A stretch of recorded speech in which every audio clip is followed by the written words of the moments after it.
bagong tuklas na pantapal daw sa mga sakit-sakit ng katawan. May ilan nang sumubok, pero meron ding mga nagdududa sa bisa nito. Negative ions. Meron nga ba itong resultang positibo? 6 na buwan lang si Baby Rupert nung nagkaroon siya ng tinatawag na scalded skin syndrome. Matinding sakit sa balat kung saan namumula at nalalaglag ang balat sa kanyang buong mukha at katawan. Pagdating ng 2 days, dinala ko sa pidya. Sabi ng pidya, ay kailangan ito ay dalhin sa ospital para maswiruhan. Nangamba ang kanyang mga kamag-anak na baka hindi na siya gagaling pa. Pero makalipas ang 1 taon, heto na si Baby Rupert. Masayahin. At higit sa lahat, flawless. Ang nagpakinis daw sa kanya, sanitary napkin na may negative ions.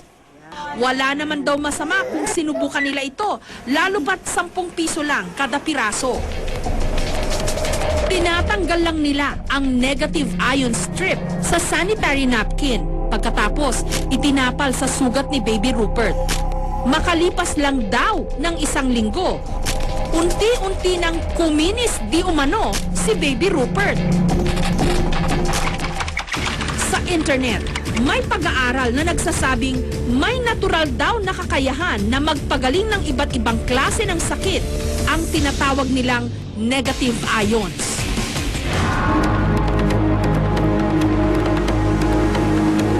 Nagmumula raw ito sa kalikasan mismo, katulad ng waterfalls, dagat,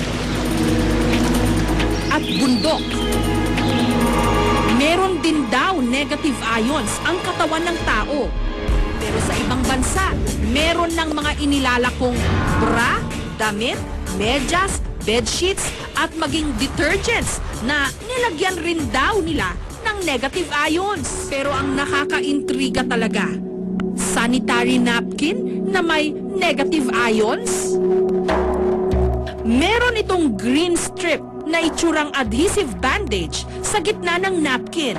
Dito raw nang gagaling ang di umano negative ions. Tatanggalin ito,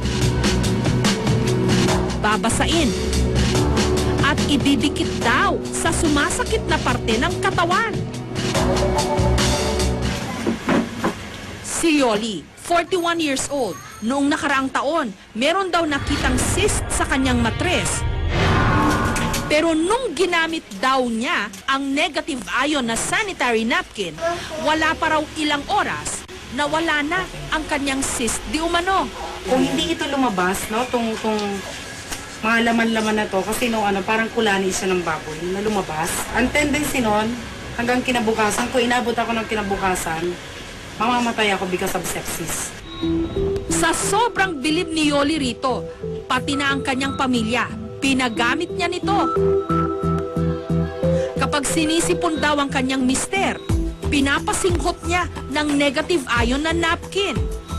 Tinatapalan din niya ng napkin ang idinadaing na bahagi ng katawan ng kanyang junior, kasi hodang hindi ito kaaya-ayang tignan.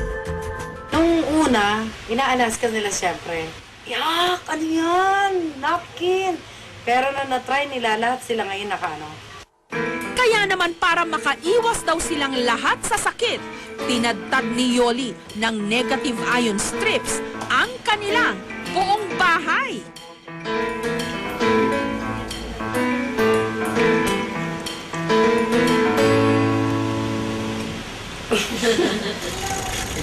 Si Lolo Gregorio naman, 84 years old, nagamot di umano ang kanyang namamagang prostate dahil daw sa araw-araw niyang paggamit ng napkin.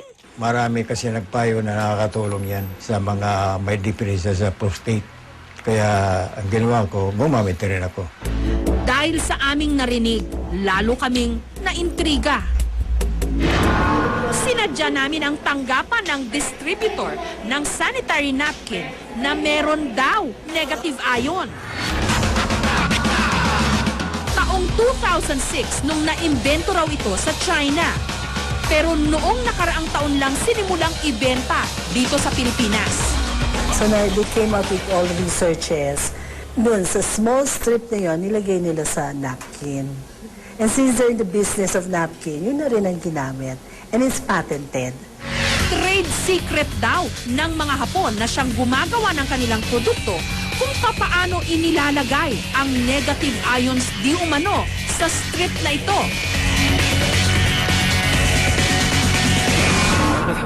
Ipinakita rin nila ang kanilang strength test para raw patunayan na may enerhiya Okay. ang kanilang napkin.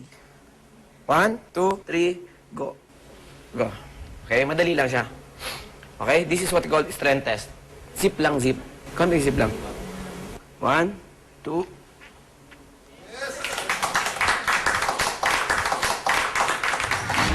Sa pamamagitan din daw ng paghawak lang sa boteng may negative ion strip, hindi raw tumutumba ang taong dinadantayan ng kamay ng nagdedemo. Okay?